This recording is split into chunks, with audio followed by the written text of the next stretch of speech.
Hello everyone, कैसे हैं आप लोग। आशा करता हूँ आप लोग बढ़िया ही होंगे और आप लोग एग्जाम की तैयारी और अच्छे तरह से चल ही रही होंगी। तो आज के इस वीडियो में आपको बताने वाला हूँ Lalit Narayan Mithila university BA part 2 economic subsidy के लिए पीवीआई ऑब्जेक्टिव क्वेश्चन आंसर। देखिए आज के इस वीडियो में मैंने जितने भी क्वेश्चन लिए हैं सभी के सभी क्वेश्चन इंपॉर्टेंट हैं, तो आप लोग वीडियो को लास्ट तक जरूर देखिएगा। ठीक है, तो चलिए फर्स्ट क्वेश्चन से शुरू करते हैं। पहला क्वेश्चन क्या है कि स्वतंत्रता के समय भारतीय अर्थव्यवस्था की कौन सी प्रकृति थी। भारतीय अर्थव्यवस्था की कौन सी प्रकृति थी स्वतंत्रता के समय में। तो उपनिवेशवादी अर्थव्यवस्था थी, अर्ध समांती अर्थव्यवस्था थी और पिछड़ी समांती अर्थव्यवस्था थी। यानी ऑप्शन हो जाए इसका डी, उपयुक्त सभी। जिस समय स्वतंत्रता मिला था उस समय भारतीय अर्थव्यवस्था की कैसी प्रकृति थी, तो तीनों प्रकृति थी, उपनिवेशवादी, अर्ध समांती और पिछड़ी समांती अर्थव्यवस्था। यानी ऑप्शन हो जाए इसका डी, उपयुक्त सभी। अगला क्वेश्चन क्या है कि ब्रिटिश शासन के समय में भारत की अर्थव्यवस्था थी। ब्रिटिश शासन के समय में, जिस समय ब्रिटिश हम पर शासन कर रहे थे उस समय भारत की अर्थव्यवस्था क्या थी, तो पिछड़ी तथा गतिहीन अर्थव्यवस्था थी भारत की ब्रिटिश शासन के समय में। ऑप्शन हो जाए इसका सी। अगला क्वेश्चन है कि ब्रिटिश शासन से पूर्व भारतीय हस्तशिल्प उद्योग थे। तो ब्रिटिश शासन से पूर्व, जिस समय ब्रिटिश हमारे भारत में नहीं आए थे उससे पूर्व यानी कि उससे पहले भारतीय हस्तशिल्प उद्योग जो थे वो क्या थे, तो वो विकसित थे। भारतीय हस्तशिल्प उद्योग जो थे वो विकसित थे। ऑप्शन हो जाए इसका ए। अगला क्वेश्चन क्या है कि ब्रिटिश शासन से पूर्व भारत में के गांवों में प्रचलित था। ब्रिटिश शासन से पूर्व, ब्रिटिश शासन से पूर्व यानी कि ब्रिटिश शासन से पहले गांवों में प्रचलित था। तो गांवों में क्या प्रचलित था, तो सामंतवाद प्रचलित था। ब्रिटिश शासन से पूर्व भारत के गांवों में सामंतवाद प्रचलित था। ऑप्शन बी हो जाएगा। अगला क्वेश्चन क्या है कि ब्रिटिश शासन से पूर्व, पूर्व मतलब पहले, ब्रिटिश शासन से पहले भारतीय गांव आर्थिक दृष्टि से थे। तो क्या थे, तो आत्मनिर्भर थे। देखिए ब्रिटिश शासन से पहले ना भारतीय गांव जो थे वो क्या थे, जितने भारत के जितने गांव थे वो सभी क्या थे, आर्थिक दृष्टि से तो आत्मनिर्भर थे। ऑप्शन हो जाए इसका बी, आत्मनिर्भर। अगला क्वेश्चन क्या है कि भारतीय उद्योगों का संरक्षण किसकी सिफारिश के आधार पर हुआ था। क्वेश्चन क्या है कि भारतीय उद्योगों का संरक्षण किसकी सिफारिश के आधार पर हुआ, किसकी सिफारिश के आधार पर हुआ था, तो वित्त आयोग के सिफारिश के आधार पर भारतीय उद्योगों का संरक्षण हुआ था। ठीक है, ऑप्शन हो जाए इसका ए, वित्त आयोग। अगला क्वेश्चन है कि द्वितीय प्रशुल्क आयोग ने अपनी रिपोर्ट कब दी थी। इंपॉर्टेंट क्वेश्चन है, पिछले साल पूछा जा चुका है, तो आप लोग याद रखिएगा कि द्वितीय प्रशुल्क आयोग ने अपनी रिपोर्ट कब दी थी, तो 1950 ईस्वी में। 1950 ईस्वी में द्वितीय प्रशुल्क आयोग ने अपनी रिपोर्ट दी थी। ठीक है, ऑप्शन हो जाए इसका बी। अगला क्वेश्चन क्या है कि द्वितीय विश्व युद्ध यानी कि दूसरा विश्व युद्ध के बाद संरक्षण प्राप्त करने वाला उद्योग था। दूसरा विश्व युद्ध के बाद संरक्षण प्राप्त करने वाला उद्योग कौन सा था, तो साइकिल का जो उद्योग था ये दूसरा विश्व युद्ध के बाद संरक्षण प्राप्त करने वाला उद्योग था। ऑप्शन हो जाए इसका सी, साइकिल।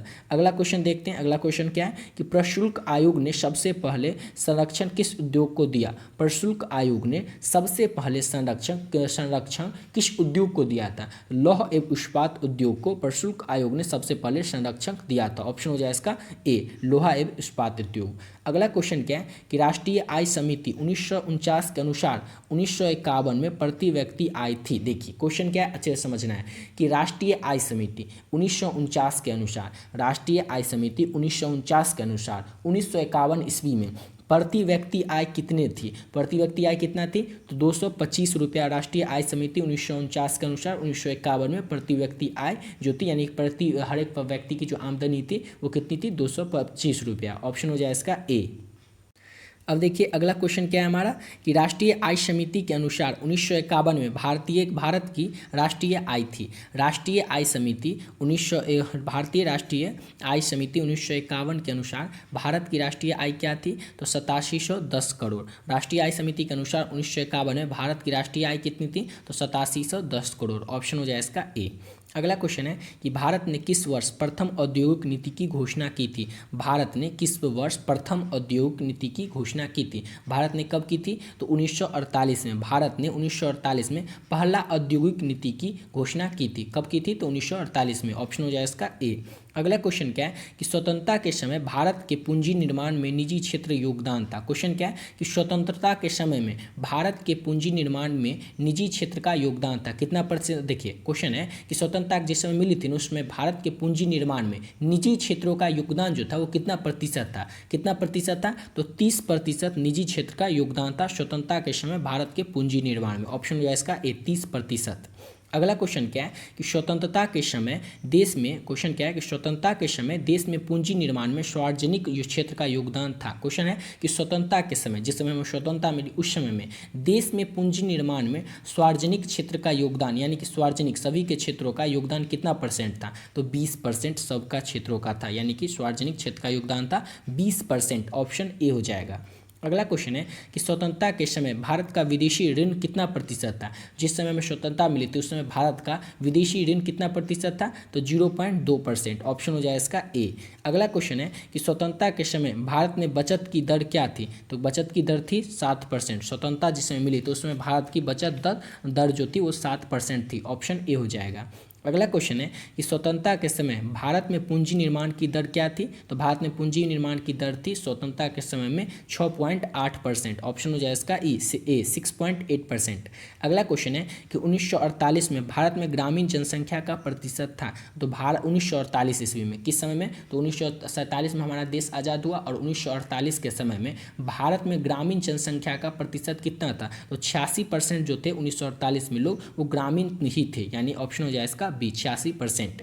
अगला क्वेश्चन है कि भारत में 1948 में कितनी प्रतिशत जनसंख्या शहरों में रहती थी, कितनी प्रतिशत जनसंख्या 1948 में जो कि शहर में रहती थी, तो अभी देखिए कि 86% जनसंख्या जो थी वो 1948 में गांव में रहती थी, तो 86 में से 100 में से 86 गया तो कितना बचा 14, तो 14% क्या थी भारत में 1948 में कितनी प्रतिशत जनसंख्या शहर में रहती थी, तो 14%। 86% गाँव में रहती थी और 14% जो थी वो शहर में रहती थी जनसंख्या, ठीक है, भारत में 1948 के समय में।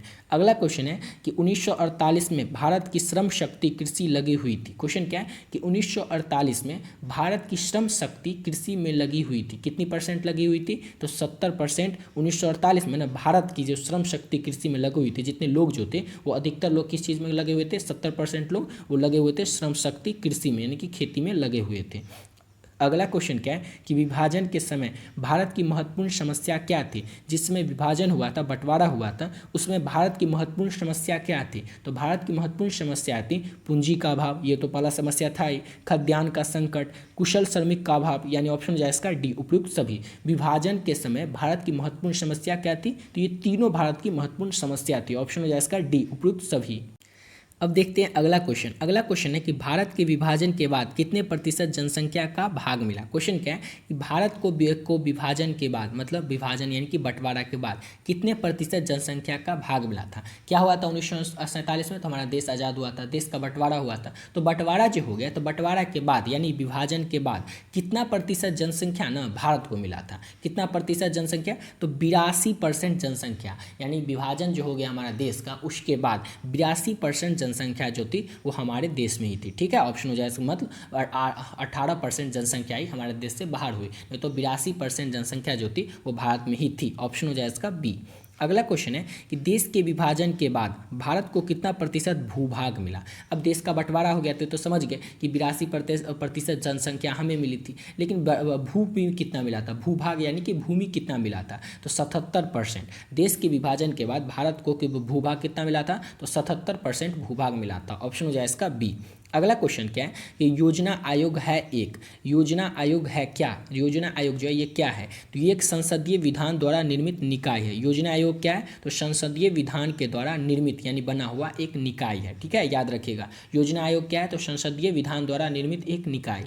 अगला क्वेश्चन है कि भारत में योजना आयोग का गठन हुआ था। ये क्वेश्चन पिछले साल पूछा भी जा चुका है, याद रखना है कि भारत में योजना आयोग का गठन कब हुआ था, तो मार्च 1950 को भारत में योजना आयोग का गठन किया गया था। अगला क्वेश्चन है कि योजना आयोग के सदस्यों की संख्या होती है, योजना आयोग के सदस्यों की संख्या कितनी होती है, तो देखिए इसकी सदस्यों की जो संख्या होती है ना वो सरकार के इच्छा अनुसार पर होती है। ऑप्शन हो जाए इसका डी। क्वेश्चन क्या था कि योजना आयोग के सदस्यों की संख्या किसके, तो ये देख लीजिए क्वेश्चन, योजना आयोग के सदस्य की संख्या तो सरकार की इच्छा अनुसार पर होता है। अगला क्वेश्चन है कि प्रथम योजना आयोग के उपाध्यक्ष कौन थे, प्रथम यानी कि पहले योजना आयोग के उपाध्यक्ष कौन थे, तो गुलजारी लाल नंदा, गुलजारी लाल नंदा जो थे यानी पहले आयोग के अध्यक्ष थे, ठीक है, आयोग के उपाध्यक्ष थे। ऑप्शन हो जाए इसका सी, और ये भी इंपॉर्टेंट है, याद रखना है। अगला क्वेश्चन है कि योजना आयोग की स्थापना की गई थी, योजना आयोग की स्थापना क्यों की गई थी? क्वेश्चन क्या है कि योजना आयोग की स्थापना की गई थी, तो योजना आयोग की स्थापना की क्यों गई थी? तो संघीय मंत्रिपरिषद द्वारा एक विशेष प्रस्ताव पारित करके की गई थी। याद रखिएगा, योजना आयोग की स्थापना की गई थी क्योंकि कैसे की गई थी? तो संघीय मंत्रिपरिषद द्वारा एक विशेष प्रस्ताव को पारित करके योजना आयोग की स्थापना की गई थी। अगला क्वेश्चन क्या है कि भारत में आर्थिक नियोजन का स्वरूप है, भारत में आर्थिक नियोजन का स्वरूप क्या है? तो उसका स्वरूप है विवेक केंद्रित, निर्देशात्मक और क्या है? तो और हो जाएगा ऑप्शन नंबर इसका सी, समाजवादी और पूंजीवादी। ऑप्शन हो जाएगा इसका डी, इनमें से सभी। क्वेश्चन क्या है समझिए, क्वेश्चन है कि भारत में आर्थिक नियोजन का स्वरूप, भारत में आर्थिक नियोजन का स्वरूप क्या है? तो ये तीनों जो है ये भारत में आर्थिक नियोजन का स्वरूप है। ऑप्शन हो जाएगा इसका डी, इनमें से सभी। अब अगला क्वेश्चन क्या है कि भारत में योजना से संबंधित विचार प्रस्तुत करने का श्रेय किसे जाता है? भारत में योजना से संबंधित विचार को प्रस्तुत करने का श्रेय किसे दिया जाता है? तो एम विश्वेश्वरैया को क्या दिया जाता है? तो भारत में योजना से संबंधित विचार को प्रस्तुत करने का श्रेय दिया जाता है एम विश्वेश्वरैया को। ठीक है, ऑप्शन हो जाए इसका बी। अगला क्वेश्चन क्या है कि योजना निर्माण के उद्देश्य हैं, तो योजना निर्माण के ना क्या उद्देश्य हैं? तो राष्ट्रीय आय में वृद्धि, आय और संपत्ति में असमानताओं को कम करना, निर्धनता निर्मूलन, यानी ऑप्शन जो है इसका डी, इनमें से सभी। क्वेश्चन को याद रखना है कि योजना निर्माण के उद्देश्य क्या है? तो राष्ट्रीय आय में वृद्धि करना, यानी हमारा जो राष्ट्रीय आय है इसमें वृद्धि हो, ये योजना आयोग का पहला उद्देश्य है। दूसरा उद्देश्य है कि आय और संपत्ति में असमानताओं का कम करना, और निर्धनता निर्मूलन, ये क्या है? तो ये तीनों जो है ये योजना निर्माण के उद्देश्य हैं, यानी ऑप्शन जो है इसका डी, इनमें से सभी। अगला क्वेश्चन है कि भारत में योजना की अवधारणा को कब स्वीकार किया गया था? भारत में योजना की अवधारणा को ना कब स्वीकार किया गया था? तो 1950 ईस्वी में। 1950 ईस्वी में भारत में योजना अवधारणा को स्वीकार किया गया था। अगला क्वेश्चन है कि पंचवर्षीय योजना बनाने की जिम्मेदारी किसकी होती है? कौन सी जिम्मेदारी? तो पंचवर्षीय जो योजना बनाई जाती है ये बनाने की जिम्मेदारी किसकी होती है? तो योजना आयोग की ये जिम्मेदारी होती है कि वो पंचवर्षीय योजना को बनाए। ठीक है, ऑप्शन सी हो जाएगा। अगला क्वेश्चन है कि पंचवर्षीय योजना की रूपरेखा का अनुमोदन कौन करता है? तो पंचवर्षीय योजना जो होता है उसकी रूपरेखा का अनुमोदन कौन करता है? तो राष्ट्रीय विकास परिषद करता है। राष्ट्रीय विकास परिषद जो है ये पंचवर्षीय योजना का क्या करता है? तो रूपरेखा का अनुमोदन करता है। ऑप्शन हो जाएगा इसका सी, राष्ट्रीय विकास परिषद। अगला क्वेश्चन क्या है कि पंचवर्षीय योजना का अंतिम प्रारूप कौन प्रस्तुत करता है? पंचवर्षीय योजना का अंतिम यानी लास्ट प्रारूप जो होता है उसको कौन प्रस्तुत करता है? तो राष्ट्रीय विकास परिषद प्रस्तुत करता है। पंचवर्षीय योजना का अंतिम प्रारूप राष्ट्रीय विकास परिषद प्रस्तुत करता है। ऑप्शन सी हो जाएगा। अगला क्वेश्चन देखते हैं क्या है कि पंचवर्षीय योजना को अनुमोदित करने वाली सर्वोच्च संस्था है? पंचवर्षीय योजना को अनुमोदित करने वाली सर्वोच्च संस्था कौन है? तो राष्ट्रीय विकास परिषद। राष्ट्रीय विकास परिषद जो है ये क्या है? तो पंचवर्षीय योजना को अनुमोदित करने वाली सर्वोच्च संस्था है। ऑप्शन सी हो जाएगा। अगला क्वेश्चन क्या है कि भारत में आर्थिक नियोजन कब प्रारंभ हुई थी यानी शुरू हुई थी? भारत में ना आर्थिक नियोजन जो थी ये कब शुरू की गई थी? तो 1 अप्रैल 1951 को भारत में आर्थिक नियोजन को शुरू किया गया था। ऑप्शन हो जाएगा इसका सी। अगला क्वेश्चन है कि भारत के लिए नियोजित अर्थव्यवस्था यानी कि प्लान्ड इकोनॉमी फॉर इंडिया नामक पुस्तक के लेखक कौन है? ये भी क्वेश्चन जो है ना पिछले साल पूछा गया है, इसलिए आपको याद रखना है कि भारत के लिए नियोजित अर्थव्यवस्था जिसका कि इंग्लिश में नाम है प्लान्ड इकोनॉमी फॉर इंडिया नामक पुस्तक, ये क्या है? तो प्लान्ड इकोनॉमी फॉर इंडिया क्या है? तो पुस्तक का नाम है, बुक का नाम है। अब इसके लेखक कौन है? तो इसके लेखक है sir M Visvesvaraya. Sir M Visvesvaraya जो है ये क्या है? तो भारत के लिए नियोजित अर्थव्यवस्था यानी कि प्लान्ड इकोनॉमी फॉर इंडिया नामक पुस्तक के लेखक है CM विश्वेश्वरैया। ठीक है, ऑप्शन सी हो जाएगा। अगला क्वेश्चन क्या है कि प्लानिंग एंड द पुअर के लेखक कौन है? तो प्लानिंग एंड पुअर लेखक इसके लेखक है BM मिन्सा। ऑप्शन में देखते हैं कहाँ पे है, तो ऑप्शन हो जाएगा इसका BS मिन्हास। ये BS मिन्हास जो है ये क्या है? तो प्लानिंग एंड पुअर के लेखक है। प्लानिंग एंड पुअर के लेखक कौन है? तो BS मिन्हास। ऑप्शन हो जाएगा इसका बी। अगला क्वेश्चन क्या है कि स्वतंत्रता से पूर्व डॉक्टर एम विश्वेश्वरैया ने भारत में नियोजन की एक योजना प्रस्तुत की थी। उनकी योजना कितने वर्ष की थी? क्वेश्चन है कि स्वतंत्रता से पहले यानी स्वतंत्रता से पूर्व मतलब स्वतंत्रता से पहले डॉक्टर एम विश्वेश्वरैया जो थे ये भारत में क्या किए थे? भारत में एक नियोजन की एक योजना को प्रस्तुत किए थे। उनकी जो ये योजना थी ये कितने साल की थी? तो ये 10 वर्ष की थी। ऑप्शन हो जाए इसका सी। अगला क्वेश्चन है कि राष्ट्रीय योजना समिति की रिपोर्ट कब प्रकाशित की गई थी। ये भी पिछले साल पूछा गया था कि राष्ट्रीय योजना समिति की रिपोर्ट को कब प्रकाशित किया गया था। तो ये प्रकाशित किया गया था 1900, इसका ऑप्शन हो जाएगा 1949, ऑप्शन नंबर इसका हो जाएगा डी। 1949 में क्या किया गया था कि राष्ट्रीय योजना समिति की रिपोर्ट को प्रकाशित किया गया था 1949 में, 1949 में। अगला क्वेश्चन है कि सर्वोदय योजना का प्रारूप किसके द्वारा तैयार किया जाता है। क्वेश्चन है कि सर्वोदय योजना का जो प्रारूप होता है ये किसके द्वारा तैयार किया जाता है, किसके, तो सर्वोदय योजना का प्रारूप ये तैयार किया जाता है जयप्रकाश नारायण के द्वारा। ऑप्शन हो जाए इसका डी, जयप्रकाश नारायण के द्वारा क्या किया जाता था, सर्वोदय योजना का प्रारूप को तैयार किया जाता था। ऑप्शन हो जाए इसका डी, तैयार किया गया था जयप्रकाश नारायण के द्वारा सर्वोदय योजना के प्रारूप को। ठीक है, ऑप्शन हो जाए इसका डी। अगला क्वेश्चन है कि जन योजना का प्रारूप किसने तैयार किया था। तो जन योजना के प्रारूप को तैयार किया था श्री M.N. रॉय ने। श्री M.N. रॉय ने क्या किया था, तो जन योजना के प्रारूप को तैयार किया था। अगला क्वेश्चन है कि भारत में नियोजित आर्थिक विकास का शुभ आरंभ कब हुआ था। किसकी, तो भारत में नियोजित आर्थिक विकास का शुभ आरंभ, इसका शुभ आरंभ हुआ था 1951 को। 1951 को भारत में नियोजित आर्थिक विकास का शुभ आरंभ हुआ था। ऑप्शन डी हो जाएगा। अगला क्वेश्चन है निम्न में से किस अर्थशास्त्री ने विकासशील देशों के लिए रोलिंग प्लान का सर्वोत्तम समर्थन किया है। भारत में नियोजित आर्थिक विकास का शुभ आरंभ, क्वेश्चन है कि निम्न में से किस अर्थशास्त्री ने, क्वेश्चन क्या है कि 4 अर्थशास्त्री हैं का नाम दिया हुआ। अर्थशास्त्री किसे कहते हैं, तो इकोनॉमिस्ट को जो है ना अर्थशास्त्री कहते हैं। तो निम्न में से किस अर्थशास्त्री ने विकासशील देशों के लिए एक रोलिंग प्लान का सर्वोत्तम समर्थन किया है। किसने सर्वोत्तम समर्थन किया है, तो गुलनार मिल्डर ने क्या किया है, तो ये एक अर्थशास्त्री है जिन्होंने विकासशील देशों के लिए रोलिंग प्लान का समर्थन किया है। अब अगला क्वेश्चन है कि आर्थिक नियोजन विषय है। आर्थिक नियोजन विषय क्या है, तो आर्थिक नियोजन विषय जो है वो समवर्ती सूची का है। आर्थिक नियोजन विषय क्या है, तो समवर्ती सूची का है। ऑप्शन हो जाए इसका सी। अगला क्वेश्चन है योजना आयोग द्वारा योजना आयोग के द्वारा अब तक कितनी पंचवर्षीय योजना बनाई जा चुकी है। देखिए योजना आयोग के द्वारा ना अब टोटल अब तक मतलब अभी तक कितनी पंचवर्षीय योजना बनाई जा चुकी है, तो 12। योजना आयोग के द्वारा अभी तक कितनी पंचवर्षीय योजना बनाई जा चुकी है, तो 12। अगला क्वेश्चन है कि योजना आयोग द्वारा अब तक कितनी वार्षिक योजना बनाई जा चुकी है। योजना आयोग के द्वारा अब तक कितनी वार्षिक योजनाएं बनाई जा चुकी हैं, तो ऑप्शन हो जाए इसका सी, 7। ऑप्शन में देखते हैं 7, ऑप्शन नंबर हो जाए इसका सी। ठीक है, चलिए अगला क्वेश्चन देखते हैं। देखिए इससे पिछले क्वेश्चन और इसमें डिफरेंस क्या है, तो देखिए इससे पिछला क्वेश्चन था कि योजना आयोग के द्वारा अब तक कितनी पंचवर्षीय योजनाएं बनाई जा चुकी है, तो 12 पंचवर्षीय योजना आयोग के द्वारा यानी 5 साल में जो योजना आती है वो बनाई जा चुकी है 12। और इसमें है कि योजना आयोग के द्वारा कितनी वार्षिक योजनाएं मतलब 1 साल वाली योजनाएं कितनी बनाई जा चुकी है, तो 7। ऑप्शन हो जाए इसका सी। ठीक है, याद रखिएगा। चलिए अगला क्वेश्चन क्या है कि भारत में योजना के आरंभ से किसी भी पंचवर्षीय योजना का अनुच्छादित कुल वर्षों की संख्या है।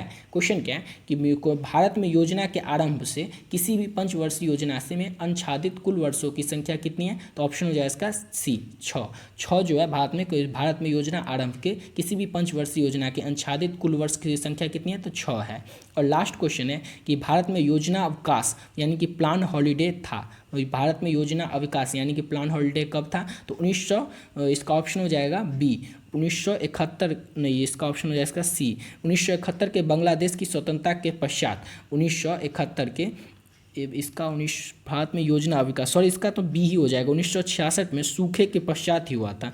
1966 के सूखे के पश्चात भारत में योजना अविकास यानी प्लान हॉलीडे था। याद रखिएगा कि प्लान हॉलीडे कब था, तो ये प्लान हॉलीडे जो था 1966 के सूखे के पश्चात में हुआ था भारत में योजना अवकाश। याद रखिएगा, ऑप्शन हो जाए इसका बी। इसमें टोटल आपको 50 क्वेश्चन कराएं, अच्छे से इस क्वेश्चन को आप लोगों को कर लेना है क्योंकि जितने भी क्वेश्चन कराएं सभी के सभी इंपॉर्टेंट क्वेश्चन है और पिछले साल आपके पूछे भी जा चुके हैं और बहुत सारे इंपॉर्टेंट क्वेश्चन है जो इस साल भी पूछे ही जाएंगे। तो आप लोग 50 क्वेश्चन को अच्छे से कर लीजिएगा तैयार, ताकि एग्जाम में आपको इसमें से बहुत सारे क्वेश्चन मिल सके। ठीक है, इसमें से बहुत सारे ऐसे क्वेश्चन है जो आपके एग्जाम में जरूर आएंगे। ठीक है, तो मिलते हैं नेक्स्ट वीडियो में। नेक्स्ट वीडियो में क्या करेंगे, तो देखिए आपका इकोनॉमिक सब्सिडरी जो है इसके लिए टोटल आपको 500 का एक वीडियो आएगा जिसमें 500 क्वेश्चन आपको करवाएंगे। इससे पहले आपको हिस्ट्री पॉलिटिकल साइंस का क्वेश्चन करवा दिए हैं जिसमें कि 500 क्वेश्चन एक सिंगल वीडियो में आपको 500 क्वेश्चन करवाएं। 2 घंटे प्लस का वीडियो है, तो आप लोग चाहें तो चैनल पर जाकर देख सकते हैं। तो नेक्स्ट वीडियो में भी अब इकोनॉमिक्स का 500 क्वेश्चन आप लोगों को करवाएंगे। ठीक है, तो मिलते हैं नेक्स्ट वीडियो में।